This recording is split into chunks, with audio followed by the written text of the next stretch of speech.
은혜와 사랑을 감사드립니다.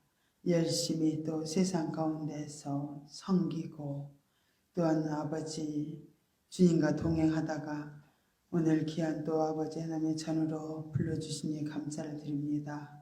이 시간 아버지 정말 우리 마음을 붙들어 주셔서 아버지 우리 마음을 온전히 주께로 향하기를 원합니다. 저는 우리 마음을 통치하시고 이 시간도 온전히 말씀 속에서 깨달아지고 열려지고 아버지 마음을 알 수 있게 하시고 아버지의 사랑이 강력하게 부어져서 우리가 이 땅에 살아가는 모든 삶이 정말 복된 삶이 되도록 인도하여 주옵소서. 찬양으로 마음을 엽니다. 찬양 부를 때 아버지 우리에게 큰 기쁨과 능력으로 함께하여 주시옵소서. 모든 것을 감사드리며 거룩하신 예수님의 이름으로 간절히 기도드리옵나이다. 아멘.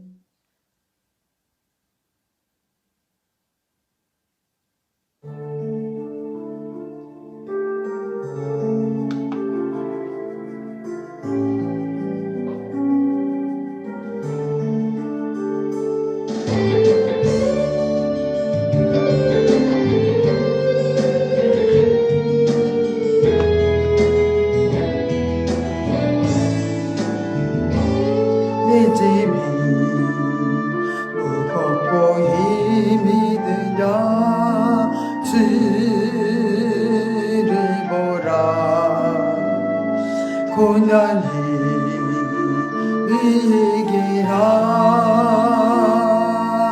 주님 말씀하시네. 나의 가는 그 길은 오직 주가 나니 나를 단련하시네. 내가 정금같이 나오리. 오늘의 아픔은 내일의 소망이요. 지라이 아픈 뒤에 축복이 있다네. 인생의 처음이래 알게 하고 예수님 한 분으로 만족할 수 있어요. 나의 가는 그 길은 오직 주가 나니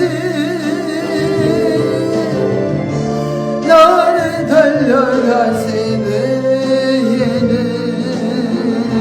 내가 정금같이 나오리. 고난이 길면은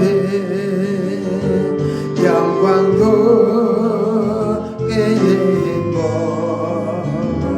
상처받은 영광과 비교할 수 없다니.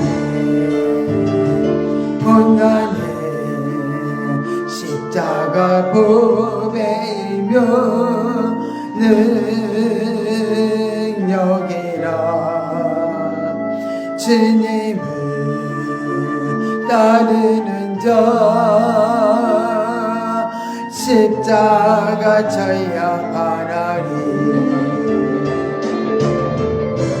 나의 가는 그 길은 오직 주가 나니 나를 단련하시네. 내가 정금같이 나오리. 좁은 길 가는 자 생명길 영광에게 십자가 진의에 멸류관 있으니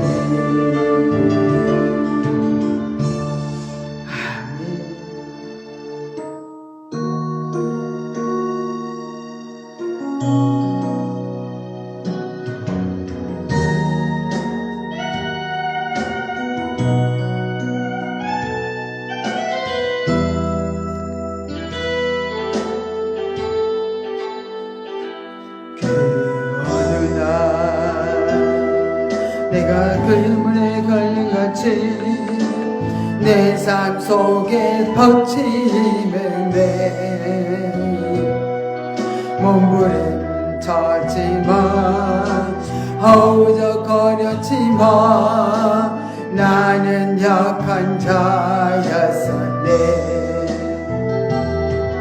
내 영으로 내가 어찌하여 낭망하며 불안하여 하는구 나는 하나님을 바라러 얼굴에 덕심에 인하여 내가 오히려 찬송하리라 나의 의심 주님 태양을 멈추고 혈루증을 고쳤던 주님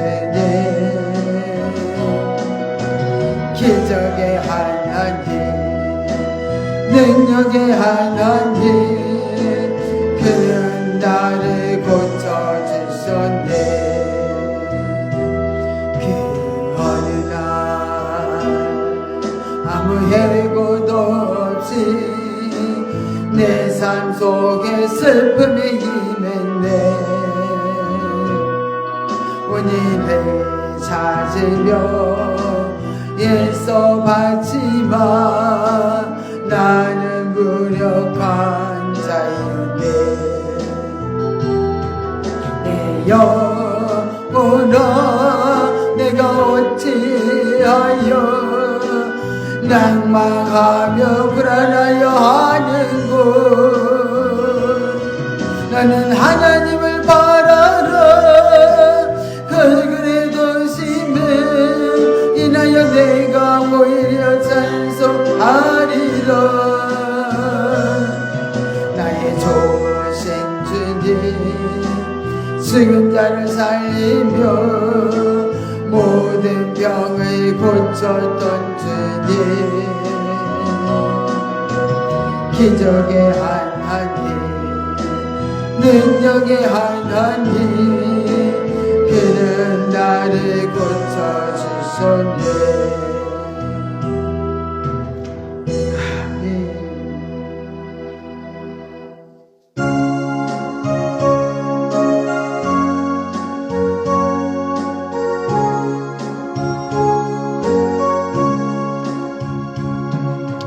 이제 내가 살아도 주의 살고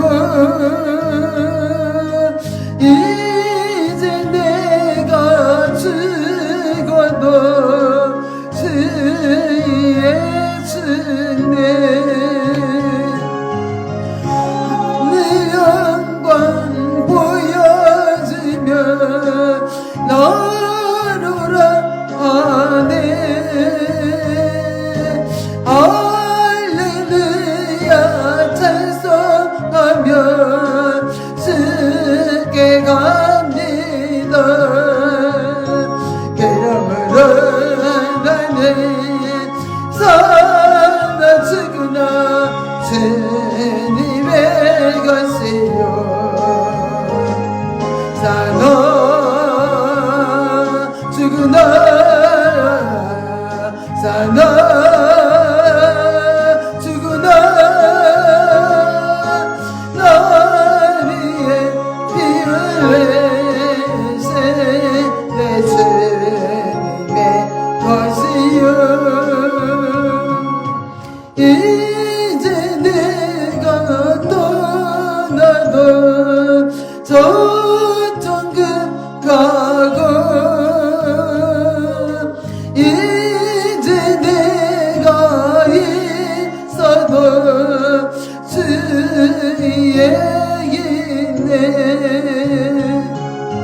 은혜의 새 찬송하며 나는 가겠네. 정그 전사 난 밟으며 마중 나오네. 그러므로 나는 살아 죽으나 주님의 것이요 살아 죽으나 살아 죽으나 너를 위해 피 흘리세 내 주님의 것이요.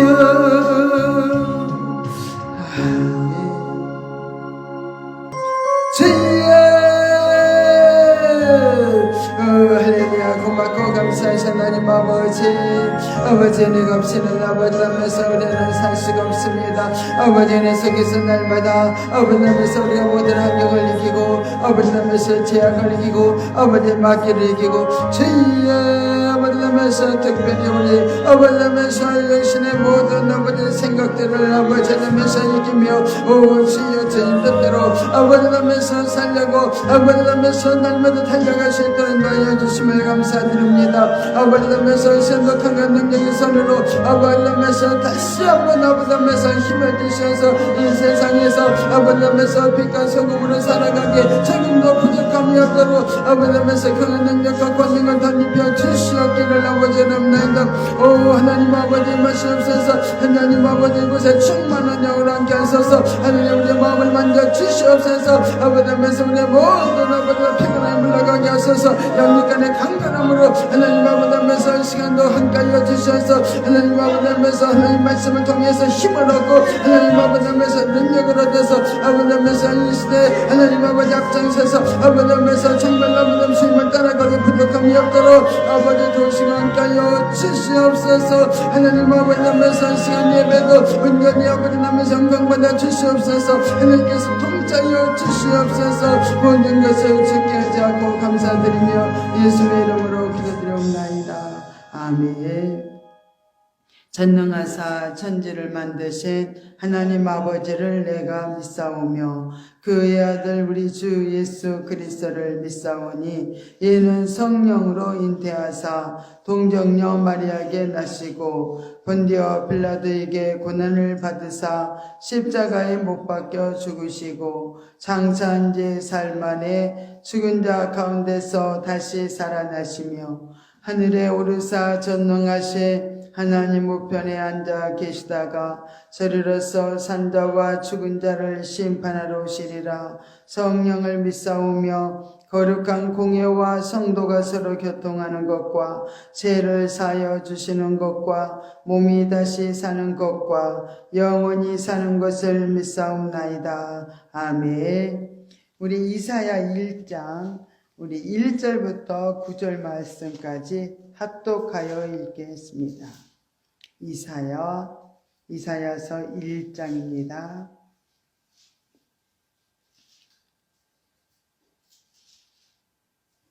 유다왕 우시아와 요담과 아하스와 히스기야 시대에 아모스의 아들 이사야가 유다와 예루살렘에 대하여 본 이상이라. 하늘이여 들으라, 땅이여 귀를 기울이라. 여호와께서 말씀하시기를 내가 자식을 양육하였거늘 그들이 나를 거역하였도다. 소는 그 임자를 알고 나귀는 주인의 구유를 알고마는 이스라엘은 알지 못하고 나의 백성은 깨달지 못하는도다 하셨도다. 슬프다 범죄한 나라요 허물진 백성이요 행악의 종자요 행위가 부패한 자식이로다. 그들이 여호와를 버리며 이스라엘의 거룩한 자를 만홀히 여겨 멀리하고 물러갔도다. 너희가 어찌하여 매를 더 맞으려고 더욱더욱 패역하느냐. 온 머리는 병들었고 온 마음은 피곤하였으며 발바닥에서 머리까지 상한 곳이 없이 상한 것과 터진 것과 새로 맞은 흔적뿐이오늘 그것을 짜며 싸매며 기름으로 유하게 함을 받지 못하였도다. 너희 땅은 항모하였고 너희 성읍들은 불에 탔고 너희 토지는 너희 목전에 이방인에게 삼키웠으며 이방인에게 파괴된 같이 항모하였고 딸 시온은 포도원의 망대같이 온두밭의 상징막같이 에워싸인 성읍같이 겨우 남았도다. 만군의 여호와께서 우리를 위하여 조금 남겨두지 아니하셨다면 우리가 소돔 같고 고모라 같았었으리로다. 아멘. 할렐루야. 고맙고 감사하신 하나님 아버지, 하나님의 귀한 말씀을 통해서 아버지의 마음을 알기로 합니다. 아버지의 깊은 뜻을 깨달아 알 수 있도록 이 시간 영의 지각을 활짝 열어 주시옵소서. 모든 것을 주께 맡깁니다. 이 종의 입술을 주님이 통치하여 주셔서 하나님의 뜻을 온전히 아버지 바로 증거할 수 있는 아버지 시간 되게 하여 주옵소서. 모든 것 주께 의지하고 예수의 이름으로 기도드리옵나이다. 아멘. 예, 오늘은 이제 예언서를 통해서 하나님의 뜻을 알아보려고 합니다. 그래서 오늘은 이제 이사야서부터 시작해서 우리 쭉 예언서를 보면서 정말 하나님의 그 마음, 하나님의 그 심정, 또 하나님 무엇을 원하시는지를 우리가 밝히 알게 될 줄 믿습니다. 예, 오늘 이사야 1장 1절부터 9절에는 남유다의 제약을 말씀했습니다. 그래서 우리가 이제 역사적, 문자적 이해를 한번 먼저 보겠습니다. 남유다에 대한 이제 1장 1절부터 이제 5장까지는 남유다에 대한 그 책망과 약속에 대해서 이렇게 말씀을 하고 있습니다. 1장 1절에서 보니까 저자가 이사야임을 우리가 밝히고 있습니다. 유다 왕 우시아와 요담과 아하스와 히스기야 시대에 아모스의 아들 이사야가 유다와 예루살렘에 대하여 본 이상이라 이렇게 말씀을 하고 있죠. 그래서 오늘 특별히 이 2절부터 9절 말씀까지 우리가 보면 남유다의 제약상을 쭉 말씀을 하고 있는데 3절 4절 보면은 특별히 그 제약상이 말씀을 하고 있어요. 소는 그 임자를 알고 나귀는 주인의 구유를 알고만은 이스라엘은 알지 못하고 나의 백성은 깨닫지 못하는도다. 슬프다 범죄한 나라요 허물진 백성이요 행악의 종자요 행위가 부패한 자식이로다. 그들이 여호와를 버리며 이스라엘의 거룩한 자를 만홀히 여겨 멀리하고 물러갔도다. 이런 남유다의 그 제약상, 이스라엘이 이렇게 타락할 수밖에 없었던 근본적인 이유는 뭐냐면은 우상 숭배였습니다. 그래서 열왕기하 16장 2절부터 4절, 또 10절부터 18절까지요. 또 역대하 28장 1절부터 4절, 또 22절부터 25절은요. 우상 숭배를 얼마나 하면서 정말로 하나님 마음을 아프게 했는지 자세하게 기록이 되었습니다. 이사야 선지자 당시의 아하스 왕은요. 또 선왕 우시아와 요담과 달리요. 굉장히 아하스 왕은요. 악한 왕이었어요. 우상을 만들었고 더 흰놈 골짜기에서요. 어린아이 희생제를 드렸습니다. 산당에서 우상에게 제사를 드리는 그런 대역죄를 범하였던 사람입니다. 이와 같은 정치의 타락은 곧 그 전 백성의 타락으로 이렇게 이어질 수밖에 없어요. 왕이 타락한 길로 가면 백성들도 그대로 타락할 수밖에 없습니다. 그런 점에서 유다를 향한 그 이사야의 그 대언의 말씀은요, 정말 이렇게 소돔과 고모라 땅에 비교돼 안 될 정도로 그런 멸망의 도시와 비슷했습니다. 그래서 이렇게 타락한 유다의 윤리 도덕적으로, 영적으로 참 비참함을 이렇게 말해주고 있습니다. 그러면은 우리가 이제 주간적 구속사를 이렇게 쭉 한번 보겠습니다.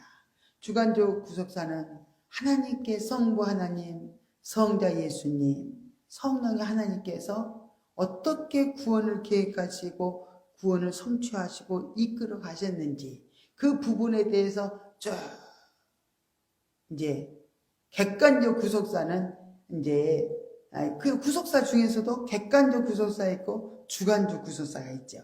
근데 객관적 구속사는 하나님, 성부 하나님께서 구원을 계획하시고 또 성자 예수님께서 구원을 성취하시고 성령 하나님께서는 구원을 개개인에게 적용을 하고 우리를 거룩한 정말로 믿음의 길로 쭉 인도하시는 그런 과정이 주관적 구속사로 우리에게 이렇게 말씀하고 있습니다. 그러면 하나님은 이스라엘을 종으로 이렇게 택하신 것이 아니라 뭘로 택했냐면은 자녀로 이렇게 택하셨던 걸 볼 수 있습니다. 선민 이스라엘 백성은 노예가 아닌 또 천지 만물을 주관자이신 그런 하나님의 당당한 자녀로 이렇게 부르심을 받았던 걸 볼 수 있습니다. 하나님은 이렇게 눈물과 한숨 속에서 기약 없는 세월을 애굽 종살이로 보내야만 했던 그들을 건져내셨어요. 그죠? 그래서 광야에서 친히 이제 제사를 또 받으셨습니다.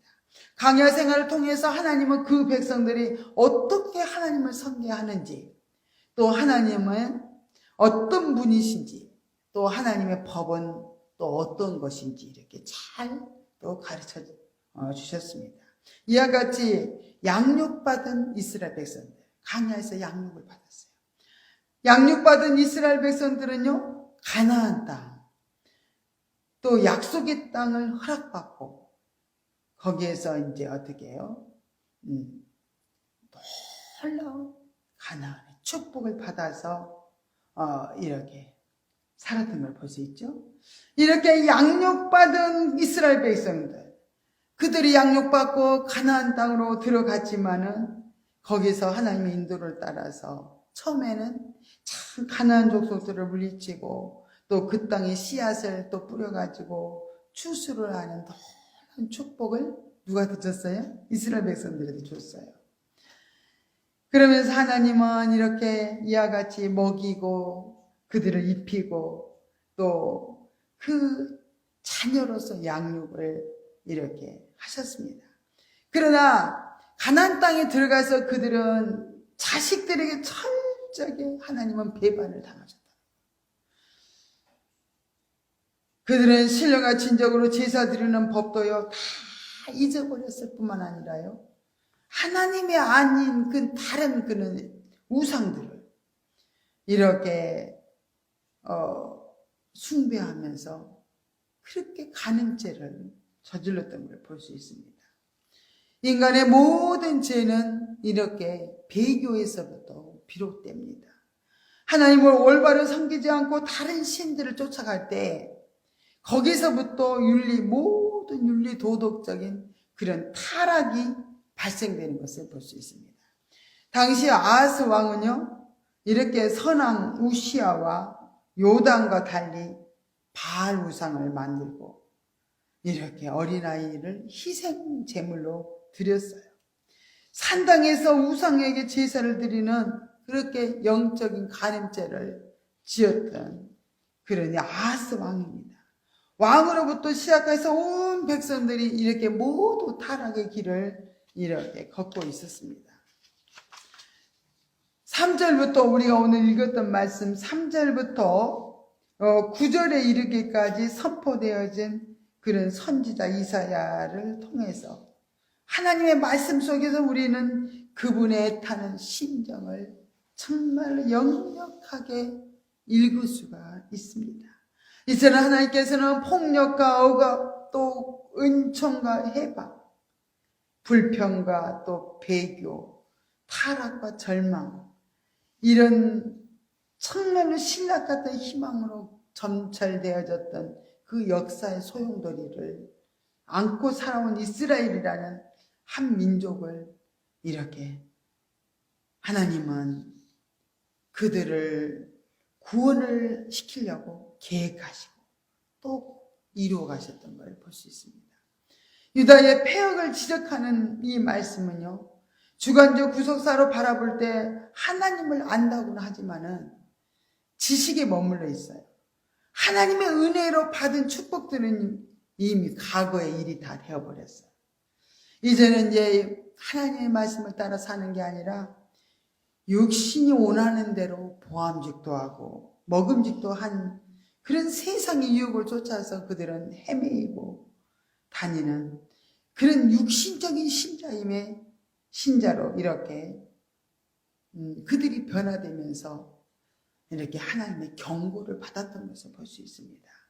비록 교회는 출입을 하고 이렇게 교회는 정말로 교인이라는 딱지를 우리가 붙이고 다니지만은 이렇게 사람의 삶은 그들의 삶을 돌아보면요, 어디에도 그리스도의 냄새를 이렇게 풍기질 않습니다.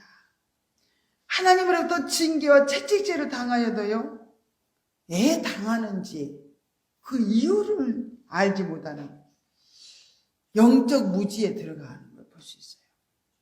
그래서 영적으로 무지하니까 타락되어 버리는 거예요. 그래서 타락된 그들의 심성은요, 시간이 갈수록 더 세상에 물들어가지고요, 이제는 스스로 깨닫고 돌이킬 능력을 상실해 버렸어요. 깊이 우리가 완전 영적 무지 속으로 들어가면요, 깊이 타락되어지면은 회생 불가해요. 도저히 스스로는 나올 수가 없습니다. 뭐가 마음이 되냐면 양심바다가 되어버려요. 그러면서 그들은 하나님을 두려워할지도 몰라요. 이제 그들은 두려움 없이요, 참 범죄를 즐깁니다. 이렇게 그들이 치유받고 변화받고 끊임없이 그리스도를 닮아가고자 하는 그런 마음이 있어야 영적 성장이 이루어지잖아요. 근데 이처럼 그들은 정말로 이제는 영적으로도 완전히 타락해서 정체되어버리는 거예요. 하나님 은혜를 정말로 하나님이 얼마나 배려하고 계시는지를 알 수가 없습니다. 그래서 지금 소돔과 고모라처럼 그들의 이스라엘이 지금 멸망의 구렁텅이로 참 떨어지고 말았던 걸 볼 수 있습니다. 그러므로 우리는 이렇게 돌이키고 회개하고 하나님께로 나가야 된다는 거예요. 우리의 살 길은 오직 회개하는 길밖에 없어요. 하나님께 나가는 길밖에 없습니다. 그러면은 우리가 이제 주관적 구속사를 한번 살펴봤어요. 어떻게 해야 우리가 구원을 얻을 수 있는지. 그래서 이제 구약의 말씀들은요, 그 영적 비유를 이렇게 비유로 우리에게 알려주고 있습니다. 이사야는요, 약 60년 동안 그 사역을 이렇게 오랫동안 사역을 이렇게 했습니다. 그러면서 60년 동안 사역을 하는 가운데 2번이나 적군의 침략을 받게 됐어요. 그러면서 말할 수 없는 그 참변을 맞이하면서 어려운 상황 속에서 하나님 말씀을 전해야 되는 거예요. 이렇게 어려운 시기라고 해서 하나님 말씀을 전하지 않으면 안 되잖아요. 사명자는 어떤 일이 있어도 그 사명을 감당해야 되는 거예요. 그래서 수리아와 에브라임의 연합군에 의해서 참 한 번은요, 침략을 받았어요. 이때요, 열왕기하 16장 5절에 보니까 이때 아람 왕 느신과 이스라엘 왕 느말랴의 아들 베가가 예루살렘에 올라와서 싸우려 하여서 아하스를 에워쌌으나 이기지 못하니라. 이렇게 하나님의 우상 숭배하는 자에게 하나님이 도와줄 수가 없는 거예요. 하나님이 함께 하실 수가 없어요. 이렇게 타락한 우상 숭배를 하는데 어떻게 하나님 도와줄 수가 있겠어요? 그래서 하나님이 도와주지 않으니까 적군들이 이렇게 쳐들어오는 거예요. 그래서 결국 싸움 해봤자 하나님이 안 도와주니까 그들은 망할 수밖에 없어요. 전쟁에서 이길 수가 없는 거예요.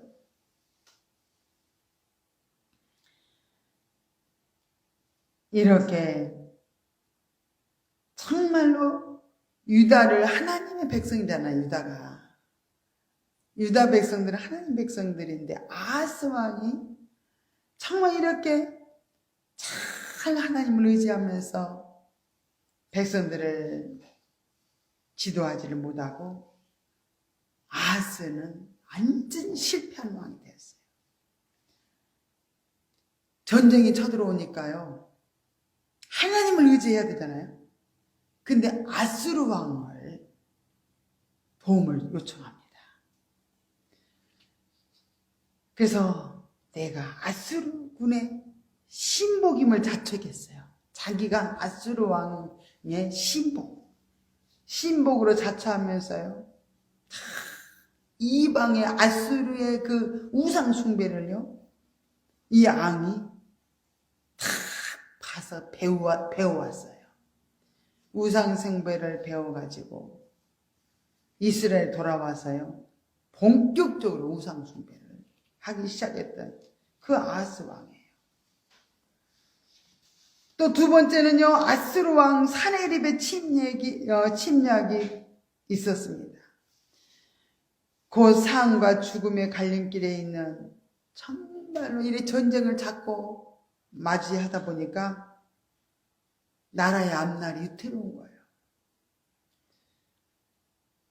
그 나라에 대한 또 책망과 심판의 메시지가 또 이사야가 전해야 되는 거예요.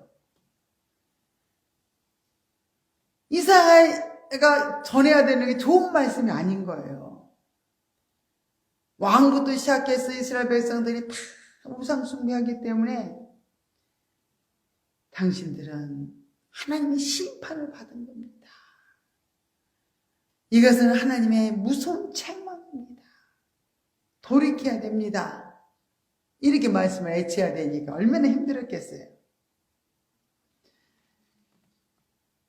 그러나 듣든지 아니 듣든지 말씀을 전하다가 생명의 유업을 받든지 안 받든지 이사야 선지자는 이렇게 하나님의 경고의 말씀을 전하기 시작했어요. 너무나 가슴 아픈 일들이죠. 하나님의 백성의 죄악은 이렇게 하늘에 닿을 듯이요. 그들은 높았어요. 온 땅을 덮을 만큼요. 그렇게 하늘의 죄악이 사무쳤다 그러죠. 그지? 하늘에까지 죄악이 사무쳐 올라갔어요.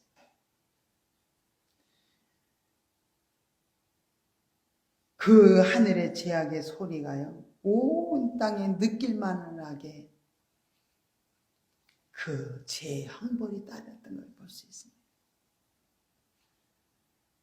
하나님의 백성이 이렇게 범죄한 길로 가면요. 피할 수가 없어요. 심판은 피할 수가 없습니다.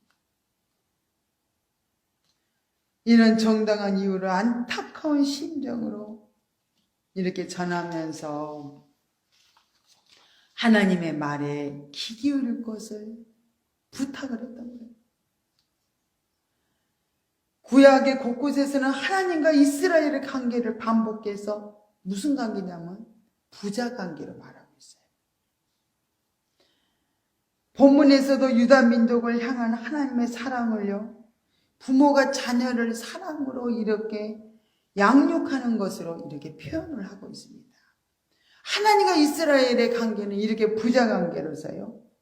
이스라엘 민족이 출애굽하면서 하나의 단일한 국가를 형성하는 시점에서 하나님과 이스라엘 사이를 이렇게 완전히 언약이 체결되어졌던 걸 볼 수 있어요. 이렇게 선택된 백성들, 정말 구별된 특별한 하나님의 백성들 존재들이었어요. 그러나 하나님은요, 애굽에서 종살이했던 이스라엘에게 약속의 땅 가나안을 주시기 위해서요, 하나님은 초자연적인 역사를 일으켰잖아요. 애굽에다가 10가지 재앙을 내리시고 끊임없이 강야에서 그들에게 만나 메추라기를 먹이시고 성막을 지어놓고요, 성막의 불기둥으로 구름기둥으로 하나님 임재가 나타나십니다. 그들은 임재를 보고 이렇게 하나님 임재가 나타난 걸 보면서 살았어요. 그래도 믿음이 있는 것 같지만 믿음이 없던 거예요. 이렇게 하나님은 그들을 변함없이요, 사랑으로 이끌어서 이렇게 양육을 하셨다는 거예요. 특별한 하나님의 그 증표는요, 하나님의 자녀라는 그런 신분이에요. 그래서 어떻게 다 우리가 하나님의 자녀가 되었을까? 얼마나 이 자녀의 신분이 고귀한지요.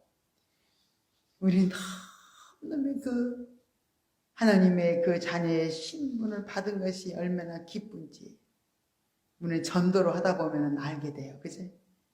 얼마나 많은 사람들이 하나님을 믿지 않는지 하나님과 상관없이 그렇게 살아요. 그런데 그 많고 많은 사람 중에 우리를 선택해서 하나님 자녀 삼았다는 것, 그 은혜를 받았음에도 불구하고 배은망덕해가지고 완전히 하나님을 거역하고요, 이렇게 하나님에게 온수같이 살았어요. 한낱 미문에 불과한 짐승도 주인을 알아본다 그랬어요. 그죠? 짐승도 주인을 알아보고 따르잖아요. 자기 밥을 주는 강아지들도요, 얼마나 자기 주인을 따라요. 다른 사람이 자기를 붙들면 물어버려요. 이렇게 짐승도 주인을 알아본다는 거예요. 근데 하나님 백성들은 하나님의 주인 되심을 인정하지 않아요. 알아보질 않습니다. 하나님의 형상을 지음받은요, 그 백성들, 택함을 받은 그들은요, 이렇게 배역한 자녀가 되어버렸다. 이스라엘은 하나님의 사랑의 섭리를 깨달지 못하고 하나님보다 더 세상을 사랑했어요. 육신의 욕망과 세상의 그 육신의 소욕을 쫓아서요, 살아가는 사람들을 이렇게 구약의 비유로 우리에게 알려주시는 거예요. 이런 죄악으로 말미암아 하나님의 징계와 채찍을 맞음으로 상처투성이가 되었지만은 그 원인을 모르고요, 여전히 죄 가운데 거하면서 영적으로 깊은 질병이 들었지만 하나님의 징계하심의 의도를 깨달지 못하는 어리석은 자들이라는 거예요. 정말로 말했으면 그 무서운 질병 가운데 들어가도요, 자기가 왜 이런 질병에 걸렸는지 깨달지도 못하는 거예요. 알려줘도 들으려고 하지를 않아요. 순종하고 하나님 앞에 굴복하면 되는데 하나님 살려주세요. 근데 철저 깨달지 못하는 어리석은 자가 되었다는 거예요. 그래서 깨달지 못하는 백성은 망할지어다. 깨달지 못한 사람은 짐승만도 못하다. 그래서 하나님께서 이스라엘을 양육하신 바와 같이 지금도 영적 이스라엘은 우리를 택하셔서 영혼을 거듭나게 하시고요, 성령의 역사하심으로 우리를 끊임없이 이렇게 양육해 가고 계십니다. 예수 그리스도를 통해서 우리를 구원을 완성시켜 가셔요. 우리 성도들은요, 하나님 백성으로서 이제는 양육을 잘 받고 변화 훈련이 되어져서 예수 그리스도의 장성한 분량까지 우리가 자라나야만 주님이 오시는 날 우리가 신부로서 예수님과 짝이 될 수 있어요. 이렇게 하나님은 우리를 신부로 정말 거룩한 하나님의 신부, 예수님의 신부로요, 우리를 변화시켜 가신다는 거예요. 그 부분을 이렇게 구약의 말씀을 통해서 하나님이 어떻게 우리를 이끌어 가시는지, 이스라엘 백성들을 이끌어 가셨던 것처럼 오늘날 우리들도 하나님 백성을 어떻게 이끌어 가시는지 구약을 통해서 영적 비유를 잘 이렇게 설명을 해 주시는 말씀입니다. 그러면은 영적 비유를 알았으면 우리가 영적 실제가 이루어져야 되잖아요. 그죠? 그럼 영적 실제는 오늘날 우리들은 하나님의 이런 섭리 속에서요, 부르심을 받아서 또 우리가 그분의 자녀가 되었어요. 자녀가 되어서 과거는 우리는 맨날 죄와 짝짝꿍 하면서 옛날에 과거는 그렇게 세상과 하나가 되어서 이렇게 또 세상이 주는 쾌락을 따라서 또 세상에서 하나님 없이 살아가니까 고통을 수시로 이렇게 받으면서 이것이 인생이려니 하면서 생각하면서 그렇게 살았어요. 하나님 몰랐을 때는. 이제는 우리가 하나님의 자녀가 됐어요. 우리가 믿음으로 살아가는 우리들은요, 이제는 우리가 영적 훈련을 받아서, 그전에는요, 우리가 처음에는 부름받았을 때는 참 머리로만 하나님을 알아요. 그죠? 하나님은 어떤 분이시구나. 이렇게 성경 지식으로만 하나님을 알면서 살았다면 이제는 가슴으로 그분을 알아야 돼. 그분을 우리 마음속에 계시는 그분과 같이 교제하면서 그분의 사랑을 느끼면서 철저하게 육신의 어떻게 해요? 생각은 부인하면서 이제는 참 영적인 그런 신앙으로 정말 우리가 지만 계속 돌이키면서 어떻게 해요? 이제는 지금 가고 있습니다. 그렇게 옛날엔 세상 부귀영화가요, 그렇게 또 좋았어요. 그러나 이제는 세상의 부귀영화를 쫓던 옛날의 그 마음은요, 온데간데 없이 사라졌어요. 영원한 진리를 사모하면서 이제는 이렇게 마음이 돌이켜졌어요. 그러면 끊임없이 또 돌이켜 가고 있습니다.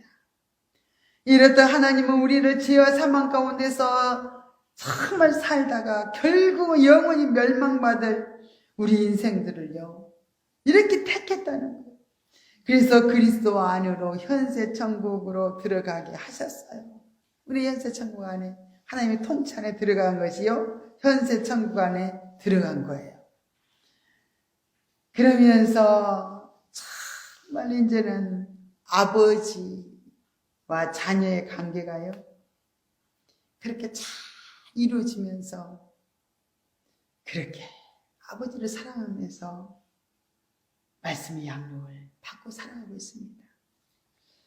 육신을 입고 세상을 살아가는요, 우리들은요, 이제 깨달아요. 옛날에 참 헛된 삶을 살았구나. 정말 헛고생 많이 했구나. 얼마나 깨달고, 이제는 내가 다시는 그렇게 살지 말아야지. 그러면서 끊임없이 육신을 부인하면서 새로운 영적 존재로요, 세워지기 위해서 끊임없이 주님을 따라가고 있습니다. 과거에는요, 우리가 왜 그렇게 하나님을 배반할 수밖에 없는가? 우리 육신의 속성이 세상을 좋아하고 하나님을 싫어해요. 그래서 하나님을 배반할 수밖에 없어요. 육신으로 가면. 육신은 세상을 좋아하고요, 세상의 것을 좋아해요. 그래서 육신을 따라서 가면요, 늘 하나님과 상관없이 걸어가게 됩니다. 그래서 끊임없이 우리는 정말 육신을 부인하면서 하나님의 은혜를 받아서 정말 이제 지속적으로 성령의 정말 통치를 받아가지고 살아가려고 애를 씁니다. 물론 우리 영혼도요, 완전하지는 않아요. 우리 육신이요, 계속 강력하게요, 육신 세상으로 막 가면요, 우리 영도요, 우리 영혼도 따라갑니다. 힘이 약해가지고 따라가요. 육체의 불순종을 통해서 우리 영혼도, 육체가 계속 불순종하면요, 우리 영혼도요, 힘을 잃어버려요. 힘을 잃어버리고 하나님과 점점 멀어져 가지고요, 영원히 또 깨어나지 못하는 사망의 깊은 잠에 빠져들 수도 있다는 거예요. 그러므로 우리는 영적으로 깨어 있어야만 하는 거예요. 말씀으로 우리는 말씀하고 있는, 늘 끊임없이 말씀하고 있는 하나님 말씀에 귀를 기울여야 되고, 저쪽 육신의 우리 성향들을 십자가에 못 박고 신령과 진정으로 우리가 어떻게 해요? 하나님 앞에 제사를 드리면서 참 이제는 육신의 이렇게 욕망대로 행하는 그런 삶을 벗어버려. 완전히 정말 옛날 육신의 욕망을 따라서 살아갈 때는요, 얼마나 우리의 신앙도요, 형식적이에요. 얼마나 가식적인 그런 신앙생활을 합니다. 그러나 이제는 그 놈은 부끄러운 거예요.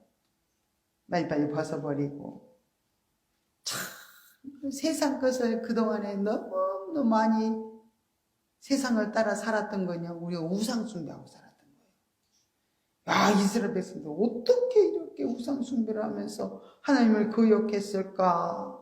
알고 봤더니 우리가 하나님보다도 세상을 너무너무 사랑하고 세상을 의지하고 세상을 더 사랑하는 게요, 우상숭배였던 것을 알게 된 거예요.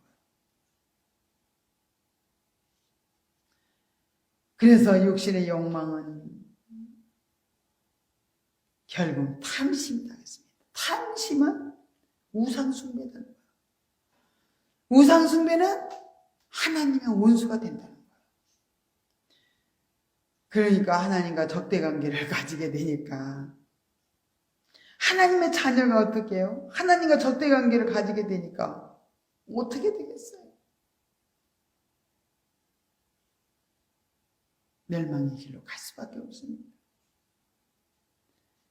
우리 삶 가운데도 끊임없이 우리 육신의 욕망이요, 우리를 부추깁니다. 육신의 욕망이 복병으로 찾아와요. 끊임없이 세상 것들이요, 보암직도 하고 참 지혜롭게 할 만큼 탐스럽기도 한 거예요. 너무너무 또 세상도 달콤한 거예요. 세상의 쾌락을 따라서 가는 분은요, 그 세상에 또 그 제약의 맛도요, 얼마나 달콤하다 그래요. 이렇게 세상의 달콤함을 따라서 참전 육신으로 가니까요, 하나님의 원수로서 살아가는 거예요. 그래서 로마서 8장 7절에 보니까 육신의 생각은 하나님의 원수가 되나니 이는 하나님의 법에 굴복지 아니할 뿐 아니라 할 수도 없습니다. 육신의 생각은 하나님 앞에 굴복을 안 한다는 거예요. 환경과 사건을 통해서 유다 백성들을 징계하신 하나님은요, 오늘날 우리들에게도 동일한 징계를 가하시고 있다는 거예요. 우리가 여러 가지 문제와 환난을 살펴보면요, 우리가 제 대가를 받고 있는 것을 알아야 돼요. 어마어마한 우리 속의 환경에 고통이 막 닥친다. 그러면요, 죄는 용서받아요. 그러나 제 대가는 이 땅에서 우리가 치르게 됩니다. 그래서 다윗도 죄는 용서를 받았잖아요. 죄는 용서받았는데 다윗은 자기 아들이 원수가 돼가지고 아버지를 죽이려고, 자기를 죽이려고 막 쫓아오는 거예요. 죄는 용서받았는데요, 아들의 크나큰 배신이 있었습니다.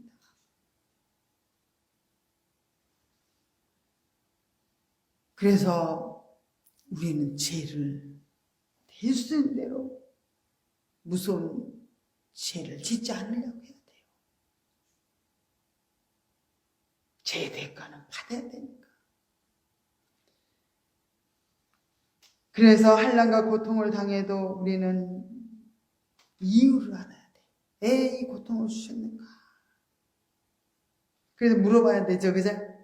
하나님, 이 사건을 해주셨어요. 이 문제를 해주셨어요. 이 환난을 해주셨냐고 물어보면요, 우리가 잘못한 것이 알아집니다. 아, 내가 제약된 길로 계속 가니까 하나님 매를 드셨구나. 이유를 알게 되면요, 매를 맞아도 달게 받을 수가 있습니다. 아, 내 죄 때문에 이런 고통이 왔구나. 이유를 알지 못하면요, 영적 무지한 가운데 들어가서요, 완전히 타락한 심성이 되어버립니다. 타락한 심성을 가지면요, 세상에 물들어서 스스로 깨닫고 돌이킬 능력을 상실해버립니다. 양심이요, 마비가 되는 거예요. 그래도 과거에는 하나님을 두려워할 줄 알았는데요, 사람들이요, 지금은 하나님을 두려워할지 모르더라고요. 주의를 한 번 안 지키면요, 난 두려워하는지 몰라요. 11절 한 번 안 내면요, 굉장히 두려워하는 마음이 있었어요. 근데 한 번, 두 번 11절도 안 내면요, 이제는 두려워하지 않습니다. 옛날에는요, 내가 즉각적으로 내렸다면요, 하나님은 두고 보시는 거예요. 오랫동안 두고 보실 때가 있어요. 주일도 밥 먹듯이 빼먹으면요, 아무 양심에 가책이 없다면 너무너무 두려운 일이에요. 하나님은 지금 뭐를 갈고 있어? 하나님은 매를 번다는 말 하죠. 매를 번다는 거예요. 하자를 당겨서 지금 이렇게 쏘려고 겨냥을 하고 지금 있는 거예요. 그래서 우리는 양심이 무뎌지면 안 돼요. 굳어지면은요, 하이 맞아버려요. 그래서 하나님을 두렵고 떨림으로 하나님을 섬겨야 됩니다. 두렵고 떨리는 마음이 있어야 하나님을 앞에 범죄를 하질 않아요. 우리는 끊임없이 우리 잘못된 모든 육신의 가치관을 철저히 끊어내고요, 양심이 무뎌진 것을 갈아야 되는 거예요. 회개해야 되는 거예요. 예수 보혈의 피로 씻어야 되는 거예요. 끊임없이 이렇게 씻고 씻어서 변화받아야 돼요. 변화받아서 우리 정결한 심령이 되야만 예수님을 닮아갈 수 있습니다. 우리가 이렇게 예수님을 닮아서 영적 성장을 향해서 끊임없이 우리는 가야 해요. 하나님 원하시는 뜻을 따라서 우리가 거룩한 길을 가려고 애쓰고 힘쓰면요, 하나님 우리를 도와주십니다. 열심히 하려고 할 때 도와줘요. 하나님 음성을 들으려고 애를 쓰면요, 들려주십니다. 그래서 우리 모두는요, 소돔과 고모라처럼 멸망의 구렁텅이로 빠지면 안 됩니다.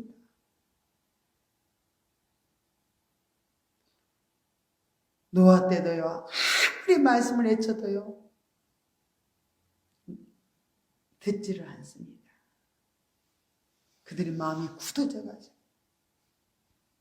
완전히 마비돼가지고, 양심이 마비돼가지고 듣지를 않기 때문에 그들은 다 소돔과 고모라가 불탈 때 다 탔어 심판을 받은 거예요. 다 노아 때처럼 물에 다 빠져 죽게 되는 거예요. 그러므로 우리는 돌이켜서 늘 끊임없이 회개하면서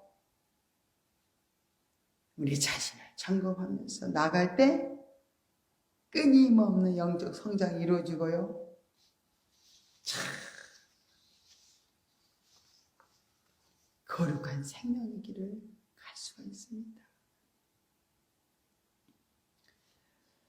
오늘은요, 두 번째 시간은요, 요한계시록이 아니라 다니엘서를 공부하고 있습니다. 다니엘서를 지금 쭉 1장부터 쭉 훑어보면서 지금 지나가고 있습니다. 계시의 대상이 유대인이나 예루살렘이 아닌 신약시대의 교회로 해석하면 다니엘서를 말해요.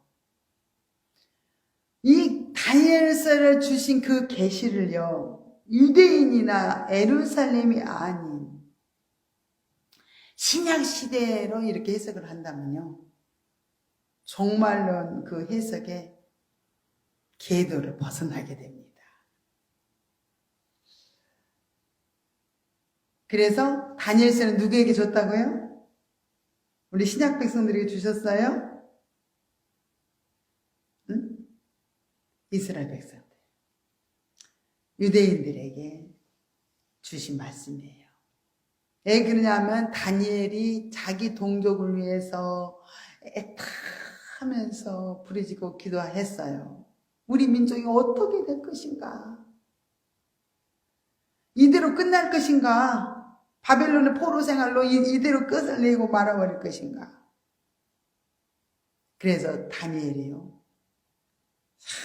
금식하면서 기도합니다. 자기 동족의 죄를요, 애통하면서 회개하면서 기도했어요. 그랬더니 유대인들의 미래에 되어질 역사를 쫙 보여주신 거예요. 그게 다니엘서예요. 이제 알겠죠? 요한계시록은 또 우리에게 주신 거예요. 근데 그래서 다니엘서는 요한계시록과 또 연결된 부분이 이렇게 있습니다. 우리에게도 알려주는 부분들이 많이 있어요. 그래서 우리는 다니엘서가 요한계시록을 같이 이렇게 쫙 봐야만 마지막 때를 우리가 잘 살 수 있어요. 또 예비하고 예비해서 준비하는 자가 될 수 있습니다. 다니엘서 8장까지 했어요. 저번 주에. 9장은 다니엘서에 나타난 모든 계시의 해결점을요, 최종적으로 제시해주는 중요한 내용이 다니엘서 9장이에요. 이제 또 본문에 들어가서 자세하게 또 내용을 배울 거예요. 이렇게 훑어보면서 가는 거예요. 다니엘서 9장의 대상이 유대인과 예루살렘의 운명에 관한 것이라면 다니엘서 전체의 대상이 유대인과 예루살렘의 운명에 관한 것이 아닐 수 없습니다. 하나님께서 70일의 기한을 정하신 그 기한도요, 유대인들을 대상으로 한 기한이요, 70일에 들어있는 모든 계시도 유대인에게 적용되는 그런 사건이 되는 것입니다. 그렇다고 이 계시에서 보여주시는 종말적인 모든 내용이 유대인들에게만 적용된다는 것은 아니에요. 인류의 종말적인 사건의 계시를 유대인들과 예루살렘을 구심점으로 이렇게 쭉 전개시킨 것이 다니엘서에 나타난 그런 종말적인 계시이면서요, 또 이 같은 종말적인 계시를 더 강의적인 사건으로 전개시킨 것이 바로 요한계시록입니다. 광의적인 것은 넓게 전개를 시켰던 게 요한계시록이에요. 그럼 다니엘서와 요한계시록의 관계를 한번 또 봅니다. 다니엘서와 요한계시록은 서로 밀접한 관계를 이렇게 가지고 있어요. 계시의 공통점을 또 지니고 있습니다. 그 이유는요, 두 권의 책이 모두 인류의 종말에 대해서요, 이렇게 계시해 주고 있기 때문에 그래요. 여기서 명심해야 할 일은요, 요한계시록에 미치는 영향은요, 굉장히 지대하고 큽니다. 이 다니엘서가요. 만약의 경우 다니엘서 2장에 나오는 하나님의 나라가, 다니엘서 2장에 하나님 나라가 나오거든요. 그러면 하나님의 나라가 신약 시대의 교회를 의미하는 것이라면요, 다니엘서의 해석은요, 자동적으로 상징적인 해석 방향으로 이렇게 돌아가게 됩니다.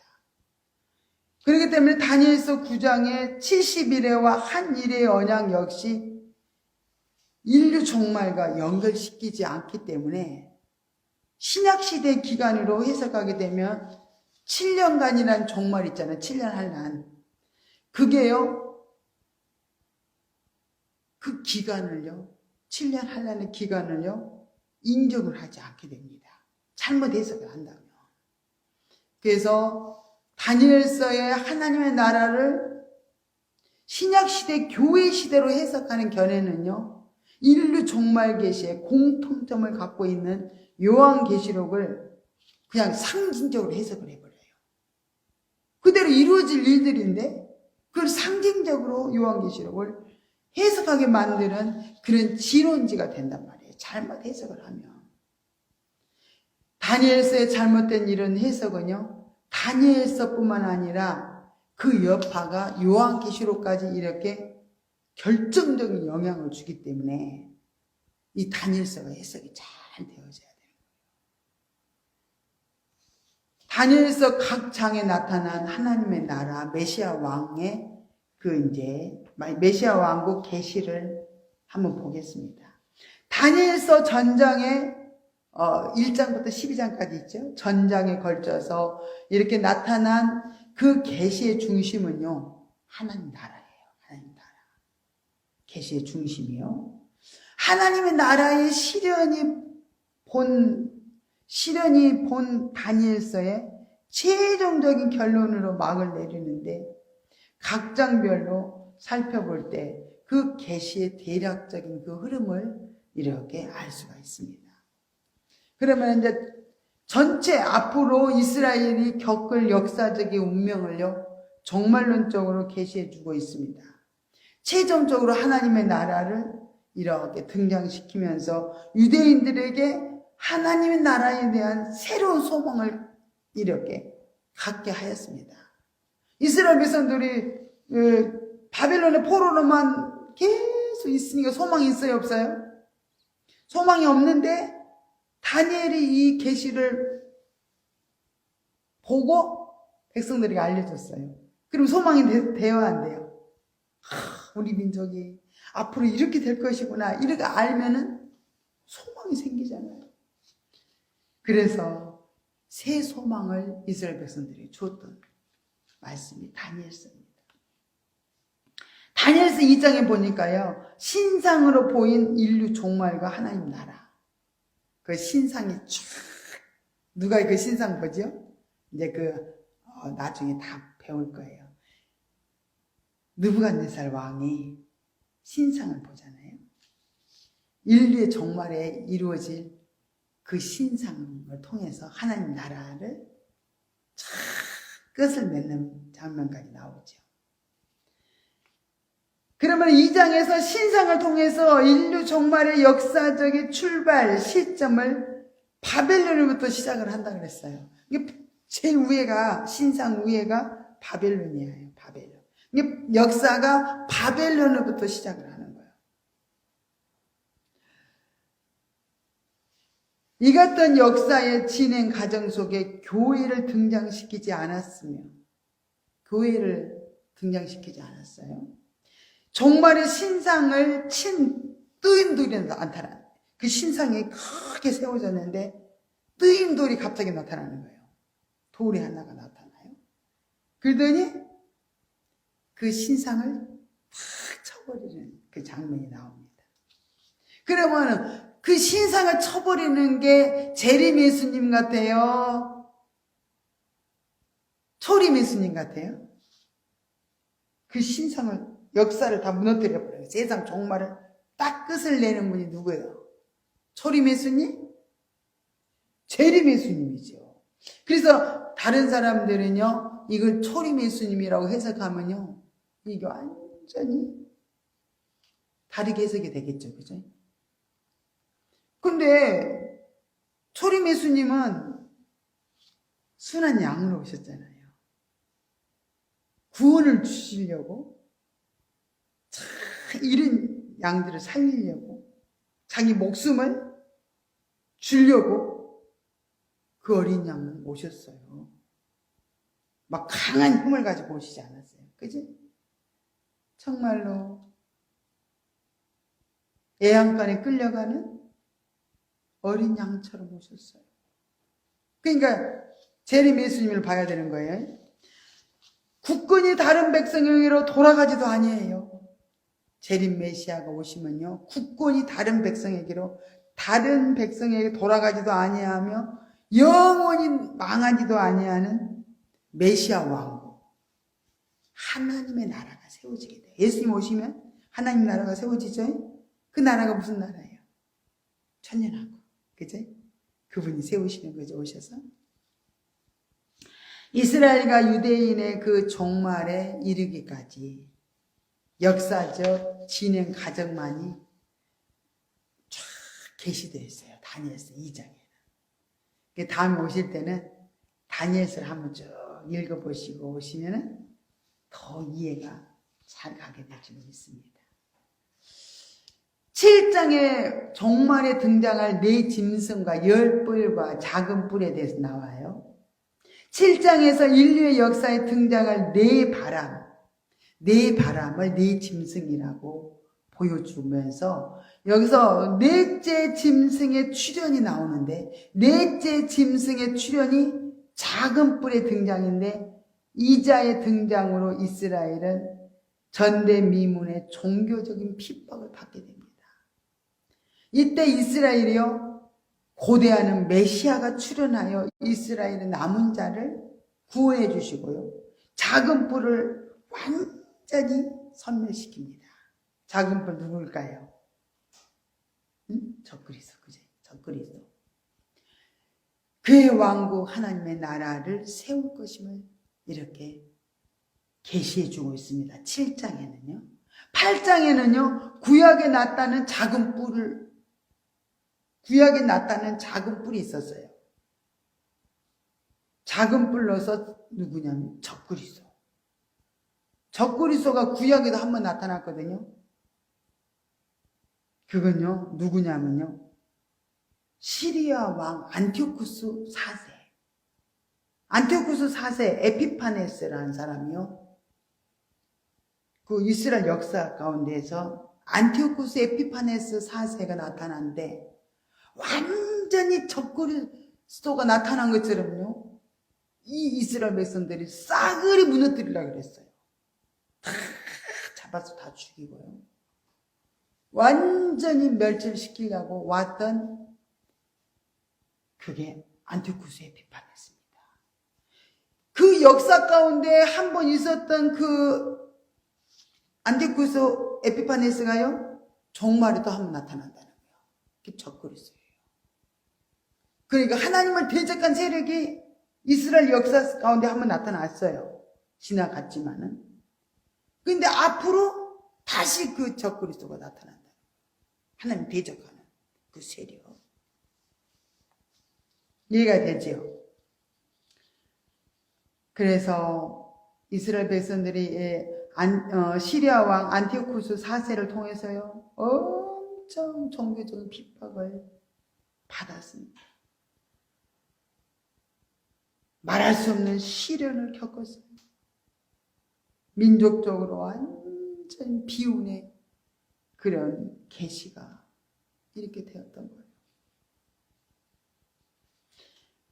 그래서 8장에는 이 안티쿠스 4세 에피파네스가 작은 뿔로 나오는 그런 가정을요, 쫙 설명을 해드릴 거예요. 또 다시 한번 할 거니까 쉽겠죠? 9장에는요, 71회로 보여준 초림과 재림 메시아 왕. 71회로 이제 71회가 끝나면 메시아 왕국이 이루어지는 거예요. 9장에서 다니엘서의 핵심적 계시가요, 71회가 나와요. 9장에서는 다니엘서 전반에 걸쳐서 이런 성취될 모든 예언적인 계시를요, 71회의 틀에 딱 간략하게 전개를 시켰어요. 이 같은 71회의 계시에 의해서 이스라엘의 역사는요, 예루살렘을 중건하라는 영이 날 때부터 초롬 메시아가 등장하여 고난을 당하기까지 69일회가 지날 것이다. 그리고 이스라엘의 민족의 역사는 인류의 종말에 이르기까지 중단될 것이다 말씀하고 있어요. 그러면요, 이미 69일회는 끝났어요. 지나갔어요. 71회 한 일회만 지금 남아있는 거예요. 어느 시점부터 한 일회인지는 몰라. 한 일회가 7년이잖아요. 근데 지금 69일회는 다 끝났어요. 71회로 하면은 완전 종말이 이루어져요. 근데 이제 한 일회가 남았거든요. 근데 언제 시점에 한 일회가 7년 한란이잖아요. 한 일회가 시작되는지 우리는 몰라요. 그래서 주시를 하면서 가야 돼요. 언제 뭘 주시하냐면 지금 예루살렘에 성전이 지금 건축되고 있다. 그 소리를 딱 들으면 7년 한란에 들어간 거예요. 7년 한란. 이수도 봐야 돼. 지금 이스라엘의 땅에 예루살렘에 지금 성전이 건축되고 있다. 또 여기저기에서 두 증인들이 나타나서 말세 복음을 전하는 거예요. 여기저기서. 전 세계적으로. 두 증인들의 역사가 있으면 7년 하나에 들어간 거예요. 네, 그런 두 가지 현상만 크게 나타나면 7년 한란에 계시가 들어갔구나. 시작되었구나를 이렇게 알면 되는 거예요. 그러면 그때는 미련스럽게 돈 벌러 다니고 세상 일에 빠져있고 그럴 시간이 없어요. 그때는 가지고 있는 거 가지고 열심히 먹고 준비해야 돼요. 신문단장해야 돼요. 이해가 되죠? 이렇게 이제 이 시기에 한 일의 언약을 세울 적그리스도가 등장하면 한 일회가 시작될 쯤에 적그리스도가 나타나요. 적그리스도가 이제 등장을 해요, 그때. 근데 본격적으로 적그리스도가 7년 한란에 들어가면 적그리스도가 활동이 시작이 되지만 본격적으로 시작은 안 돼요. 3년, 전 3년 반이 끝나고 후 3년 반에 넘어갈 때 본격적으로 적그리스도가 활동이 이루어지는 것을 볼 수 있습니다. 다시 한번 이스라엘 예루살렘은요, 적그리스도가 등장하게 되면 무서운 환난을 겪게 될 것입니다. 그게 이제 스가랴 14장 1절부터 5절에 말씀하고 있습니다.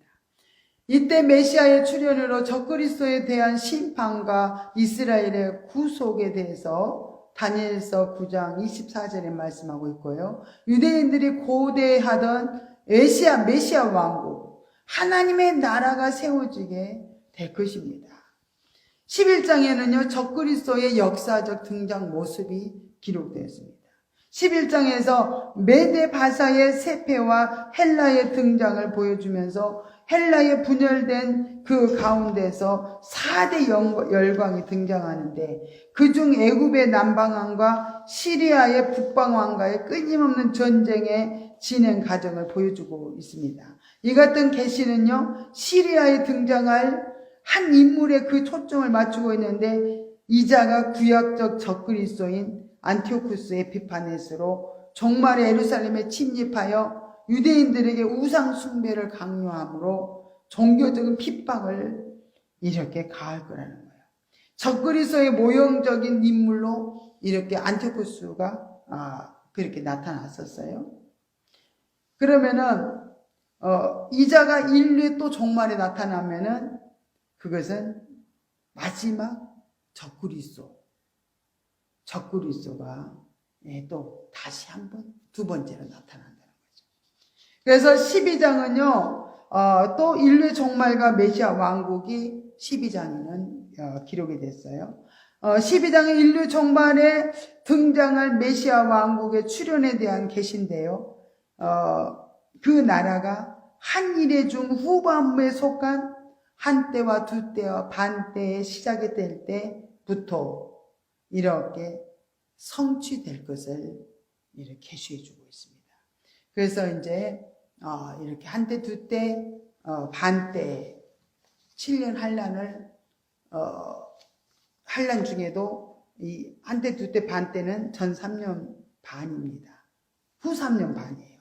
그래서 후 3년 반에 적그리스도가 나타나서 이스라엘 백성들이 그들이 후 3년 반에 끝나갈 무렵에 그들은 회개하고 돌이킵니다.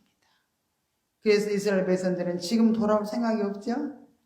그래서 신부단장 할 수도 없어요. 그들은 구원받는 때가 언제냐면 7년 한란에서도 후 3년 끝 무렵에 그들이 회개하고 돌아옵니다. 다니엘서를 읽으면서 깨달아요. 이분이 우리가 죽인 메시아였구나. 예수 그리스도가 지금 못 깨달아요.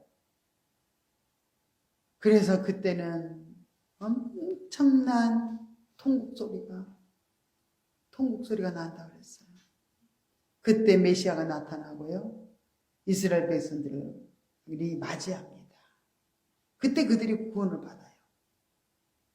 이런 이제 오늘은 쭉 이제 짚어봤어요. 1장부터 12장까지를. 그러면은 다음에는 또 구체적으로 이렇게 쭉 해 나가면서 공부하게 된다면은 다니엘서가 되게 어렵지만은 같이 이렇게 풀어 나가면 그렇게 어렵지가 않구나 이렇게 깨닫게 돼요. 그래서 다니엘서를 확고하게 우리가 배워놓고 요한계시록으로 들어가면 우리가 정말로 신부 단장이 잘 이루어지고 우리가 영이 정말 이 요한계시록과 다니엘서를 우리가 해야만 영이 확 깨어나요. 깨어나면서 신부 단장을 하게 되고 깨서 기도하면서 회개 역사가 일어날 줄로 믿습니다. 할렐루야. 고맙고 감사하신 하나님 아버지 은혜와 사랑을 감사드립니다. 오늘 아버지의 귀한 말씀을 통해서 우리들에게 깨우쳐 주셨습니다. 하나님 아버지 정말 이사야를 통해서 또 다니엘서를 통해서 우리가 하나님 말씀을 배웠습니다. 배운 것들을 다시 생각나게 하시고 또 오늘 우리가 깨어나게 하여 주시옵소서. 우리 영혼을 깨우쳐 주셔서 정말 마지막 때 아버지의 변화받고 훈련되어져서 정말 영적 성장을 이루어서 아버지 다시 오실 메시아를 맞이할 수 있도록 우리에게 큰 은혜를 더하시고 함께하여 주옵소서. 모든 것 주께 의지하고 감사드리며 예수님의 이름으로 간절히 기도드리옵나이다. 아멘. 하늘에 계신 우리 아버지여 이름이 거룩히 여김을 받으시오며 나라 임하옵시며 뜻이 하늘에서 이룬 것 같이 땅에서도 이루어지이다. 오늘날 우리에게 일용할 양식을 주옵시고 우리가 우리에게 죄 지은 자를 사하여 준 것 같이 우리 죄를 사하여 주옵시고 우리를 시험에 들게 하지 마옵시며 다만 악에서 구하옵소서. 대개 나라와 권세와 영광이 아버지께 영원히 있사옵나이다. 아멘. 기도하면서 헌금 기도를 하겠습니다.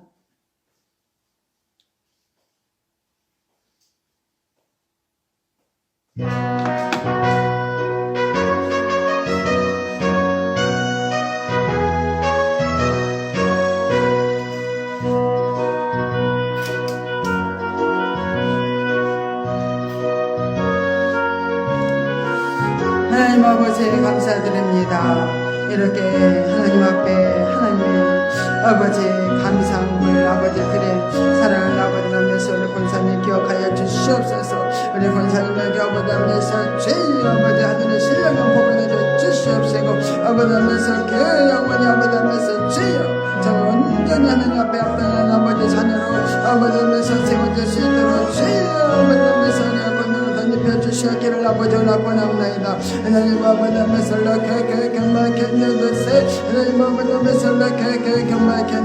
하나님 권사님 아버지 마음의 소원들을 이루어 주시옵소서. 가정이 아버지 하면서 소원들을 이루어 주시옵소서. 하나님의 뜻을 들어서 하나님의 목마른 채고 아버지 하면서 기도하며 나가고 있사오니 하나님 아버지 하면서 우리 권사님에게 크신 은혜로 아버지 충만케 하여 주시옵소서. 아버지 능력을 부어주시옵소서. 날마다 날마다 깨어서 기도할 수 있는 아버지 하면서 강건함을 주시옵시고 아버지 하면서 날마다 아버지 하면서 잠도하며 하나님 아버지 복음 전하는 아버지 우리 권사님에게 하나님 아버지 하면서 주여 전능의 능력을 주시고 아버지 하면서 주여 피곤치 않은 삶을 부어주셔서 날마다 아버지 하면서 아버지 뜻을 따라서 아름답게 세워주며 아버지 빛을 발할 수 있도록 주여 주시옵소서. 주여 아버지 감사합니다.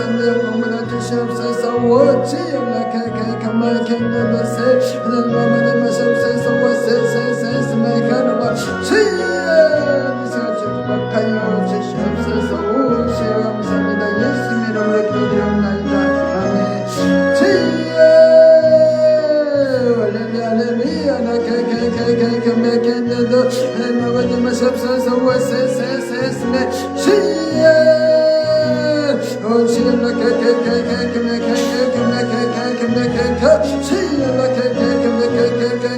메캔들도 하나님 아버지 마시옵소서. 오세세세 메세는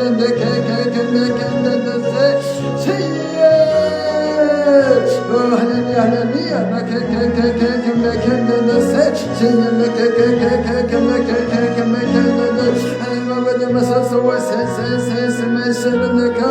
하나님 아버지 마시옵소서. 오세세세 메세는 케케케케 메캔들도 하나님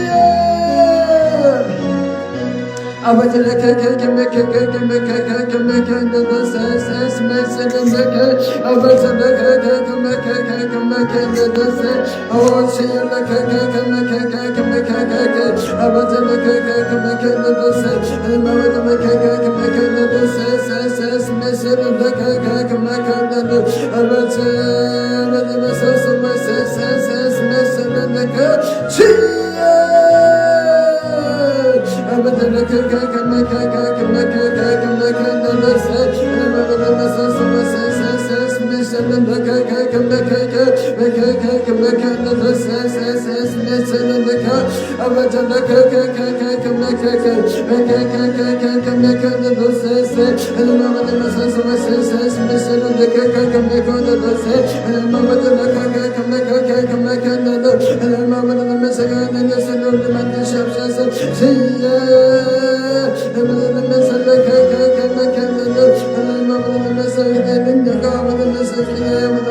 주여 아버지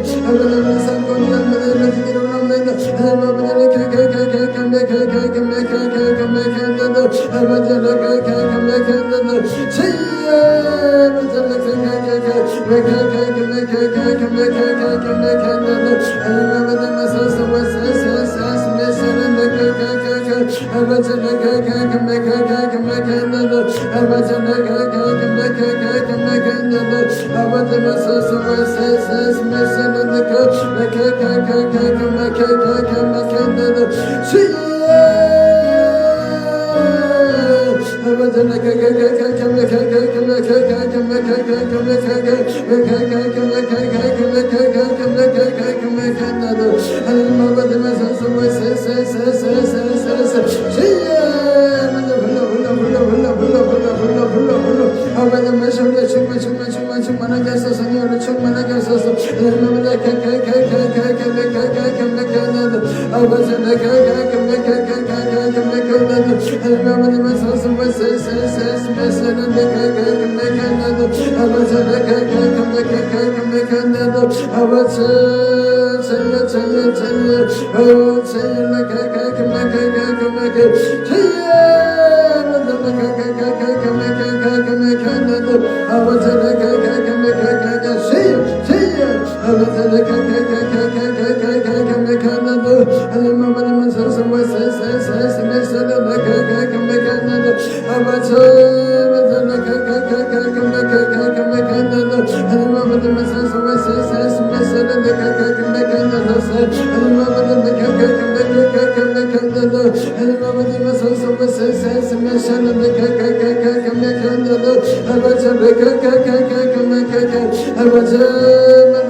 Amen.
아버지